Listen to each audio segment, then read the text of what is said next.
नमस्कार साथियों। आगामी बिहार पुलिस मद्य निषेध की परीक्षा जो 14 जून को प्रस्तावित है, उसके लिए हम लोग वन लाइनर फैक्ट को कलेक्ट कर रहे हैं। इसमें हम लोग सब्जेक्ट वाइज और चैप्टर वाइज क्वेश्चन को कलेक्ट करेंगे और इम्पोर्टेंट फैक्ट को एक जगह जमा करेंगे, जिससे आपको एग्जाम में सीधे इससे रिलेटेड क्वेश्चन पूछे जाएंगे। जैसे बायोलॉजी की बात करें तो बायोलॉजी से रिलेटेड कई सारे प्रश्न पूछे जाते हैं।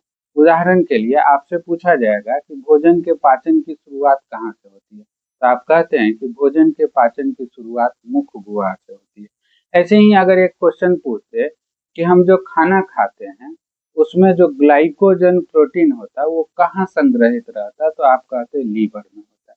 विटामिन की बात करें तो आपसे कई बार पूछा जाता है कि जल में घुलनशील विटामिन कौन कौन सा है, तो आप कहते हैं कि विटामिन बी और सी जो होता है वो जल में घुलनशील होता है।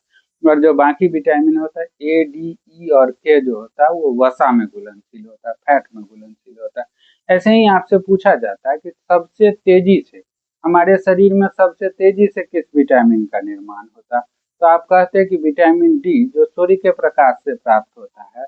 और हमारे त्वचा के ऊपर उपस्थित इंगेस्ट्रॉल नामक एक पदार्थ होता है जो सूर्य के प्रकाश में उपस्थित अल्ट्रावायलेट रे के साथ संपर्क करके विटामिन डी का निर्माण करते है ना। तो ये सबसे तेजी से बनने वाला विटामिन। ऐसे कई तरह के फैक्ट जैसे आपसे पूछा जाएगा कि हमारे शरीर की मास्टर ग्रंथि कौन सी है, तो प्यूटिटरी ग्लैंड जिसको आप पीयूष ग्रंथि कहते हैं, ये हमारे शरीर की मास्टर ग्रंथि है ना।